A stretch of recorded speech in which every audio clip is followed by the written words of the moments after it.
how to solve this conditional radical form. Okay? Ang una mo lang gagawin, isulat mo muna yung ating radical, 2 raised to 48. Then what will happen? Okay, as we can see, ang ating radical, if we have square root of 2, that is equivalent to 2 raised to 1 half in exponential form. Take note, this is equal sign. Okay.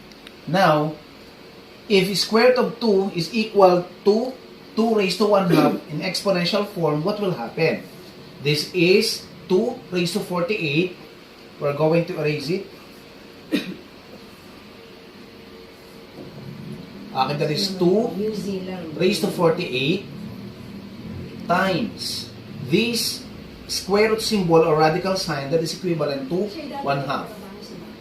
Then times additional radical form that is squared symbol 1 half.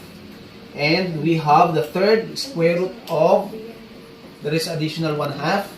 Then the fourth one we have additional times 1 half. We need to multiply how many 1 half that we have?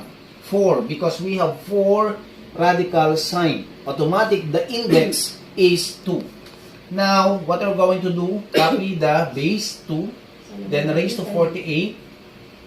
1 half times 1 half times 1 half times 1 half. 1 times 1 times 1 times 1 is 1. Over 2 times 2 is 4. Times 2 is 8. 8 times 2 is 16. Then we have 2 raised to 4. 48 times 1 is 48 over 16.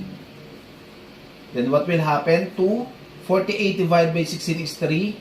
And 2 cubed, that is equivalent to 8. Therefore, the final answer here is 8.